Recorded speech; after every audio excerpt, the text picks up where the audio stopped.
Hello friends, good morning. Today we are going to discuss a common figure of speech, simile. The writers generally use comparison to express their ideas, emotions and point of views. In literature, there are four types of comparison used. They are simile, metaphor, analog and conceit. As the title itself suggests, we will concentrate on simile and related with simile, we will discuss metaphor and conceit. Simile is a literary term where writers use like or as to compare two different things and show a common quality between them. A simile is different from a simple comparison in that it usually compares two unrelated things. For example, she looks like you is a comparison, but it is not simile. On the other hand, she smiles like the sun is a simile, as it compares a woman with something of a different kind, the sun. Let us discuss definitions of simile. Simile is a figure of speech involving the comparison of one thing with another thing of a different kind, used to make a description more emphatic or vivid. For example, as brave as lion. Cambridge Dictionary defines simile as the use of an expression comparing one thing with another, always including the words as or like. For example, the lines "She walks in beauty like the night" from Byron's poem contains a simile, like the night. While similes are mainly used in forms of poetry that compare the inanimate and the living, there are also terms in which similes are used for humorous purposes and comparison. A simile is a figure of speech that compares two different things in an interesting way. The object of simile is to spark an interesting connection in a reader's or listener's mind. A simile is one of the most common forms of figurative language. Examples of similes can be found just about anywhere, from poems to songs, lyrics, and even in everyday conversation. Let us see what are the similes in day-to-day everyday languages these are used. In everyday speech, they can be used to convey meaning quickly and effectively, as many commonly used expressions or idioms are similes. For example, when someone says he is as busy as a bee, it means he is working hard, as bees are known to be extremely busy collecting the honeys. Let us see, these are examples of similes in day-to-day language. As innocent as lamb, tall like a giraffe, tough like nails, as white as a ghost, as sweet as sugar, as black as coal, and so on and so on. These are used because these words or these similes convey the meaning quickly and effectively. Similes can make our language more descriptive and enjoyable. Writers, poets, and songwriters make use of similes often to add the depth and emphasize what they are trying to convey. Similes can be funny, serious, mean, or creative. Let us see more familiar or regular similes used in the writing. For example, he is as brave as a lion, he is as strong as an ox, they are different as night and day. My love for you is as deep as the ocean. Similarly, there are some classical similes, and the examples can be seen in Robert Burns' poem, A Red, Red Rose. This is my favorite poem. Burns writes down, "Oh, my love is like a red, red rose that newly sprung in June. Oh, my love is like the melody that's sweetly played in tune." What a beautiful simile. There is another example of simile in Romeo and Juliet, written by Shakespeare, presented by Shakespeare. When Romeo talks to Mercutio about Capulet's party, he makes the comparison about love. Is love a tender thing? It is too rough, too rude, too boisterous, and it pricks like the thorn. Love is compared with thorn. Similes are often found in songs and lyrics because they convey deeper meaning with few words. For example, my heart is like open highway. written by Bon Jovi. Next one is, it has been a hard day's night and I've been working like a dog.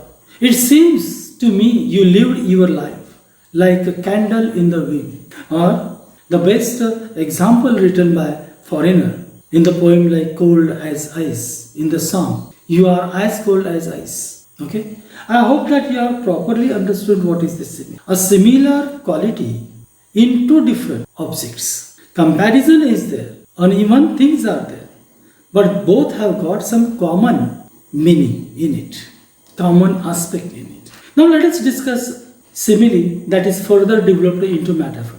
Generally we have got some troubles understanding the difference in between simile and metaphor. If we glance at the origin of these two words, we can easily understand the difference in a proper way. The word simile comes from Latin word similius, and the meaning of similis, Latin word, is similar, like. Because the comparison indicated by simile will typically contain the word as or like. Okay, similar and like, and that's why generally whenever simile is used, there are words like as or like. Whereas the word metaphor comes from Greek word. The Greek word is metapherin, which means to transfer. Don't forget the exact meaning of the word metapherin. To transfer, which is also fitting. Because metaphor is used in place of something. Oh, my love is like red, red rose is simile. Like red, red rose is a simile. Whereas my love is a rose is a metaphor. Because love and rose are transformed into each other. Similes and metaphors are often confused with. Let us see what is metaphor. A metaphor is a figure of speech that describes an object or action in a way that it is not really true, literally true. It only helps to explain the idea through the comparison. For example, a metaphor states that one thing is another. A is B. Simile says A is like B. Metaphor says or asserts A is B. It means that it equates those two things not because they actually are the same, but for the sake of comparison or symbolism. A is B. Metaphors are used in poetry, literature, and anytime someone wants to add some colors to his or language. Let us see again. Metaphor are forms of figurative language, and these words or expressions mean something different from their literal meaning. For example, funny, marriage is a battlefield. Sam is fried potato. Baby, you are firework. Or baby, you are cool refrigerator. I am titanium. I am volcano. As a common figure of speech, metaphor turns up everywhere, from novel to films and everywhere. Even popular songs are there. Just take the example of the greatest dramatist on the earth, William Shakespeare. He writes down in his famous comedy, As You Like It, all the world is stage and all the men and women merely players. They have their existence and their entrance. Here Shakespeare is comparing the world to a stage by saying one is another. The world and stage are the same. However, it does not mean this literally. The comparison is rhetoric. By comparing the world to a stage and the people in the world as players on it, he is inviting us to think about similarities between the two and related with extension, the meaning of the human nature and our place in this world. Conceit is one more addition to comparison. We have already seen simile, metaphor. Simile says A is like B, metaphor says A is B, but minimum two different things. Whenever comparison takes place in these two things, it is possible related with simile and metaphor, because there are few qualities where we can compare and bring about the similarities between these two things. But concept is comparison in between two unlike things. Just don't forget the word. Comparison between two unlike things. The conceit is an extended metaphor which can be further classified in metaphysical conceits and patriarchal conceit. There are two major types of conceits, metaphysical conceits and patriarchal conceits. My dear friends, our topic of discussion is simile, and related with simile, we are going to discuss metaphor and then conceit. What is the exact conceit and technical things? These things do not come in our sphere. A little bit concentration and little bit glance at it. There are two types of conceits. Conceit means comparison in between two unlike things.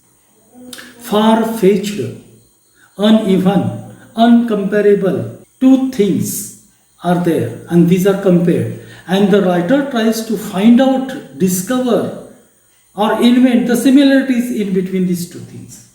Very difficult things. Metaphysical conceit and patriarchal conceit. Metaphysical conceits make comparison between two very different things. These are totally unconventional and bold metaphors. The poets try to provide a complex, sophisticated and intellectual understanding of the comparison. And for that comparison, they used images from wide range of fields such as science, astronomy, mathematics, trade, religion, and so on, so on, so on. For example, John Donne, the most well-known metaphysical poet, compares two lovers with two legs of the compass. Is it possible? Nobody can even imagine that. The two lovers can be compared with geometry, compass, two legs of compass. No similarity is there. But John Donne, the poet, tries to find out intellectual similarity in between these two things. When such writers try to find out union in separation, life in death, and death in life, these are two totally opposite concepts or unsimilar concepts. Second is patriarchal conceit. Patriarchal conceit is a hyperbolic comparison to describe a lover.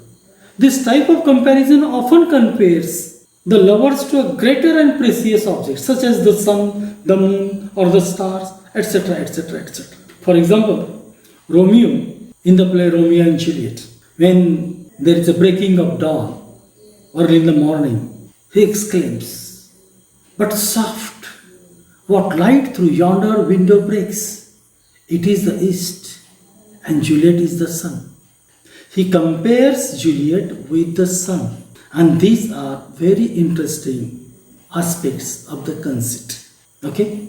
So, whenever you are going to write down a short note on simile, just take the rapid glance of what is simile. Number one, examples should be given on three different levels. Number one, day-to-day language, day-to-day similes. Then, from various kinds of books, common poems and songs. Classical similes are there. Never forget to mention the simile of red rose. Just keep or memorize these lines because you may use the same words or the same lines while explaining what is metaphor. Then a little bit discussion should be there regarding metaphor, difference between simile and metaphor.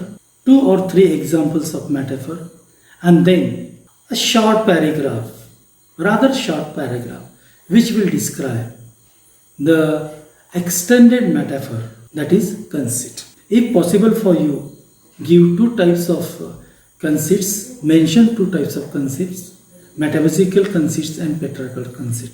Your answer will be definitely cover all the corners of the question. Thank you. Thank you very much.